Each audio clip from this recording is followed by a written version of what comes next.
13 तारीख से 22 तारीख तक हमारा जिला प्रधानों का उत्तराखंड का और हरियाणा का ट्रेनिंग कैंप है।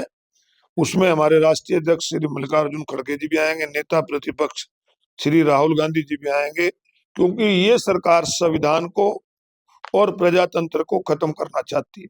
बाबा साहब ने एक बेहतरीन संविधान इस देश को दिया हुआ है, ये उसको कमजोर करने पे लगे हुए हैं और हम अपने संगठन के बल पे जिला प्रधानों को ट्रेनिंग देकर को बूथ स्तर पे ले जाएंगे, ताकि एक मुख्य विपक्षी पार्टी, जागरूक विपक्षी होने के नाते हम लोगों तक लड़ाई लड़े देश के संविधान को बचाने की। इसके लिए ट्रेनिंग कैंप किया जाए। नहीं, शेड्यूल फाइनल, अभी डेट फाइनल नहीं हुई, ये 13 से 22 तक है। अब जैसी डेट आएगी आपको बता दें। राहुल गांधी जी की डेट को आएंगे, अभी आएंगे 13 से 22 में भी उसका उनका प्रोग्राम फाइनल कब आएंगे अभी हमारे पास। उत्तराखंड के क्योंकि हरियाणा के तो 32 है, उत्तराखंड के मेरे ख्याल 24-25 है, मुझे अगर नहीं, हरियाणा के 32 जिला। शुक्रिया।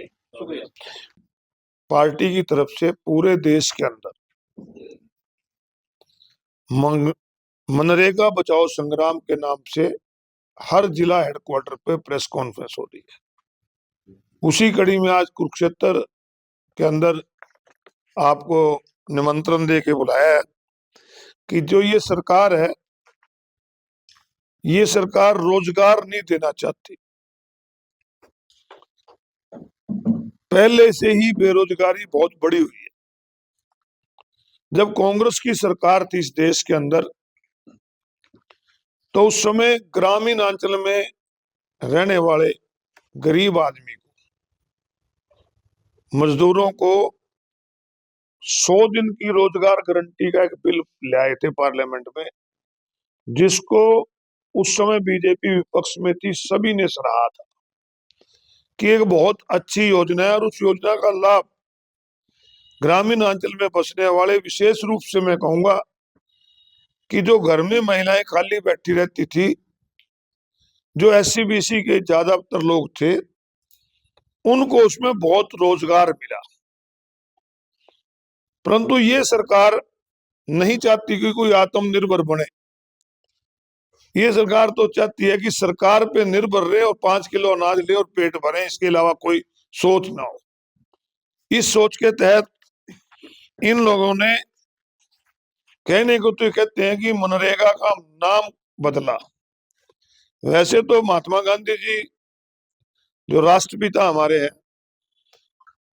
उस महात्मा गांधी के नाम पे ये योजना शुरू की थी, जिसको आज पूरा विश्व मानता है, उनके अहिंसा के मार्ग को। और मुझे हैरानी है कि जब इनके मंत्री, MLA, chief minister press conference करते हैं, एक जरूर कहते हैं कि हम जी राम जी लाए हैं, इनको तो राम के नाम से नफरत है, जैसे राम इन्होंने पेटेंट कर रखा हो। राम तो हम सबके अंदर है। हम तो सुबह उठते हैं, राम राम करते हैं, तो गुड मॉर्निंग करते हैं। तो ये केवल राम का सहारा लेके जो रोजगार देने की योजना थी, उसको खत्म करने जा रहे हैं। अब ये कहते हैं कि हमने 100 से 125 दिन कर दिए। ये योजना पूरी तरह से सेंट्रल गवर्नमेंट की योजना थी और पूरा का पूरा पैसा सेंट्रल गवर्नमेंट में आता था और पंचायत के जरिए लगता था, और उसमें मिनिमम जरूर था कि कम से कम इतना पैसा मजदूर को मिले। इस योजना के तहत इन्होंने एक तो 100 दिन की जो गारंटी थी, वो गारंटी खत्म कर दी। अब मर्जी है सरकार की, किसको दे ना दे, गारंटी तो है ही नहीं। जब लेब मजदूर को 100 दिन की गारंटी का था, वो उसमें गारंटी शब्द खत्म कर दिया। दूसरा, जो मिनिमम वेजेस की गारंटी थी, उसको भी खत्म कर दिया इन लोगों ने। और इसके साथ साथ पहले ये पैसा जो था पंचायतों को जाता था, चुनी हुई पंचायतें ग्राम के अंचल के लगाते थे। अब पंचायतें निकाल दी, ठेकेदार करेंगे, यानी कि अपने ठेकेदारों के थ्रू कराएंगे, पंचायत को भी इग्नोर कर दिया इन्होंने। चौथा जो मैं कहना चाहता हूं, हरियाणा प्रदेश का मुख्यमंत्री की मैं प्रेस कॉन्फ्रेंस सुन रहा था, वो ये कह रहा था कि इसमें पहले बड़ा भ्रष्टाचार होता था, भाई भ्रष्टाचार होता था तो भ्रष्टाचार खत्म करो, ये तो नहीं कि आप योजना खत्म करो। और वो कह रहे थे कि 100 की बजाय 125 का मिलेगा, जब स्टेट गवर्नमेंट पे इसका कोई बोझ नहीं था। हरियाणा प्रदेश के अंदर 8 लाख लोगों ने, 8 लाख मनरेगा के मजदूरों ने अप्लाई किया और इस सरकार ने केवल 21 लोगों को रोजगार दिया। जब पूरी तरह से सेंटर का पैसा आता था, ये उसको नहीं दे पाए। अब तो 40% शेयर इसमें स्टेट गवर्नमेंट को देना पड़ेगा। तो स्टेट गवर्नमेंट जब पूरी योजना सेंटर की थी उसी को लागू नहीं कर पाई, तो फिर इसमें क्या करेंगे? तो हमने हमारी पार्टी के जो हमारी मीटिंग हुई थी राष्ट्रीय कार्यकारिणी की, उसके अंदर ये रखा गया कि मजदूर को बचाने के लिए, मनरेगा बचे, मजदूर बचे, गरीब आदमी को बचाने के लिए हम 10 जनवरी से लेके और 25 फरवरी तक, यानी कि 45 दिन तक इसको मनरेगा बचाने के लिए, मजदूर को बचाने के लिए हमारा आंदोलन होगा, जिसके अंदर हमारी मांग है कि काम की गारंटी, मजदूर की गारंटी की जवाबदेही गारंटी होनी चाहिए। जो मिनिमम है, मिनिमम वेतन 400 रुपये होना चाहिए। काम का संवैधानिक अधिकार की पूर्ण बहाली होनी चाहिए। मनरेगा के किए बदलावों को तत्काल वापसी करना चाहिए। ये हमारी सरकार से आपके माध्यम से मांग है। और इसके अंदर जो हमारे अगले प्रोग्राम होने हैं उसके बारे में आपको जानकारी दूंगा कि आज तो हमारे पूरे देश के अंदर हर जिला मुख्यालय पे प्रेस कॉन्फ्रेंस हो रही है। कल को पूरे देश के अंदर सांकेतिक रूप से उपवास रखा जाएगा।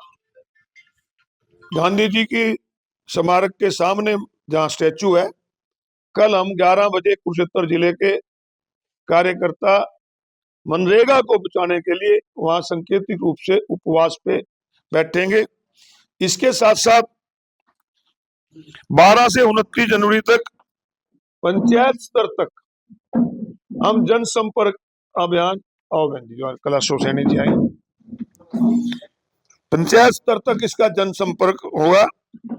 30 जनवरी को, क्योंकि गांधी जी का बलिदान दिवस है, उस दिन वार्ड स्तर पर हम धरना दें। इसी प्रकार फिर इसमें डिविजनल रैली का, डिस्ट्रिक्ट की रैली का प्रोग्राम है। हमारा मकसद है कि हम चाहते हैं कि मजदूर को मजदूरी मिले, मजदूर आत्मनिर्भर बने, ना कि सरकार पे निर्भर रहे। ये सरकार नहीं चाहती कि मजदूर आत्मनिर्भर बने, इसलिए ये मनरेगा की स्कीम को लगभग खत्म कर चुके हैं। ये तो कहते हैं ना हमने नाम बदला है, नाम नहीं है तो मनरेगा को ही खत्म खा गए हैं इसमें। ये हमारी आज की प्रेस कॉन्फ्रेंस है। इसके बारे में किसी के कोई मन में कोई बात हो तो आप कर सकते। उपवास कब से कब तक रहेगा? टाइमिंग 11 बजे से लेके 4 बजे तक, 3-4 बजे तक जैसे। इस दौरान कोई हरियाणा में बड़ी रैली भी की जाएगी इसको लेकर? स्टेट लेवल पे विधानसभा का घेराव भी होगा, डिविजनल लेवल पे रैली भी रखी जाएगी। उसका ये आपको शेड्यूल की कॉपी सबको दे दी। कल कृषि मंत्री श्याम सिंह राणा ने भी कहा कि हमें मजदूरों को और ज्यादा इसमें गारंटी तो सारी खत्म कर दी। पहले 100 दिन की गारंटी थी, अब ये कहते हैं 125 दिन देंगे, पर गारंटी कोई नहीं। पहले न्यूनतम वेतन की गारंटी थी, अब गारंटी कोई नहीं। पहले पंचायत करती थी, अब वो पंचायत भी बीच में से खत्म कर दी। तो ये तो टोटल जो बिल को मारने के लिए लाए हैं।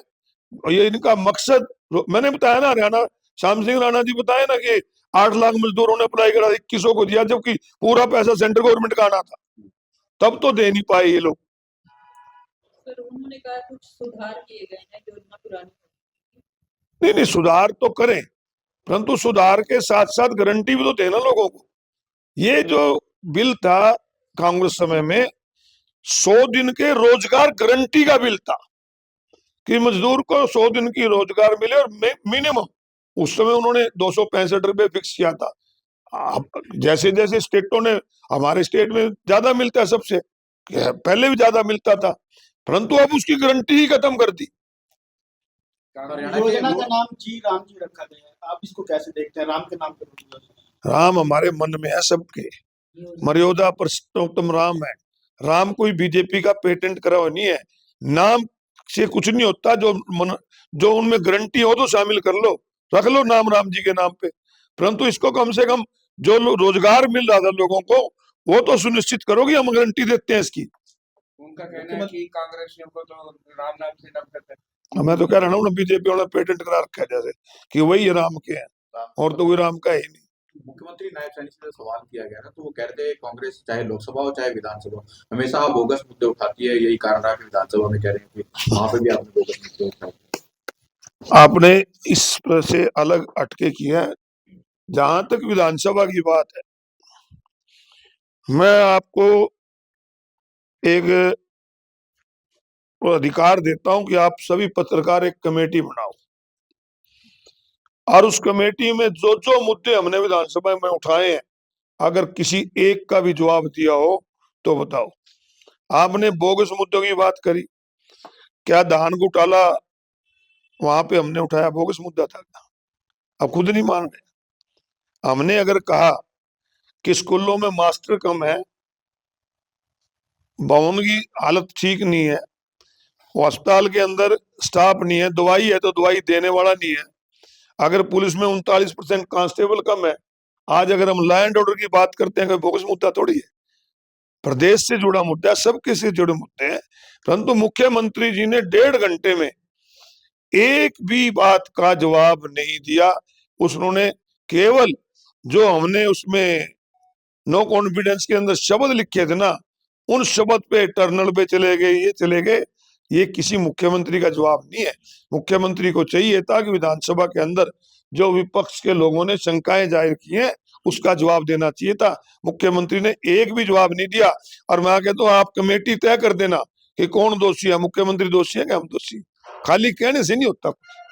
ये ठीक है कि आज उनकी सरकार है, सत्ता के घमंड में जो मर्जी कहते, सत्ता के घमंड में तो वो ये भी वहां बैठे कह रहे थे, उनके कई मंत्री कहते थे कि हम बिल्कुल नहीं जाएंगे, यहीं रहेंगे।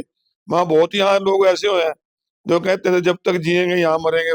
आज उनका कोई पता भी नहीं। ये तो घमंड किसी का रहा। क्षेत्र के हालात में भी सीएम सिटी है, थोड़ा उस पर बताओ, कानून व्यवस्था करो।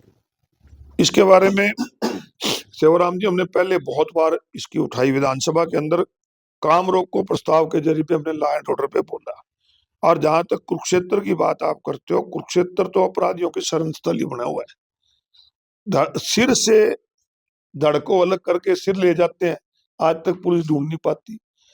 मुख्यमंत्री का अपना निर्वाचन क्षेत्र है लाडवा, वहां पर खुद वहां के एसएचओ ने माना कि हम 9 आदमियों को सुरक्षा दी हुई है जिनसे फिरौती मांगी जा रही है, और कुरुक्षेत्र में तो ऐसे सैकड़ों हैं जिनसे फिरौतियां मांगी जा रही है, जो चुपचाप दे के भी आ रहे हैं।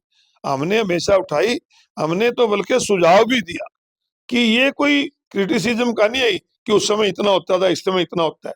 इसको सख्ती से लागू करो, परंतु सख्ती से लागू करें क्या?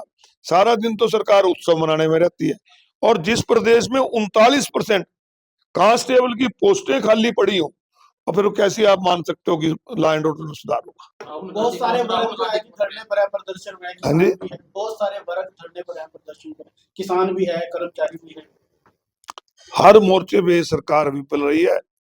और कुरुक्षेत्र की अगर बात करें तो कुरुक्षेत्र में सबसे बड़ी विफलता इनकी है कानून व्यवस्था की स्थिति को ठीक ना कर पाना। दूसरी विफलता है कि नशे को रोक ना पाना। तीसरी विफलता इनकी है कि सड़कों में बहुत बड़े बड़े खड्डे हैं, उनको ना रोक पाना। ये पूरी तरह से विफल है। और ये मुख्यमंत्री जी का गृह क्षेत्र है। मुख्यमंत्री जी से मैंने कहा था, मुख्यमंत्री जी मेरे को कहने लगे आप भी इसके विरोध में हो, आपकी तो सरकार है। मैं कहा अपने यहाँ कहावत है, कोठी कुट लेना हाथ ना लाइयो, बाकी सब कुछ तेरा। हम तो नाम के हैं, वो तो मैं उनका तो कुछ ही नहीं हो रहा।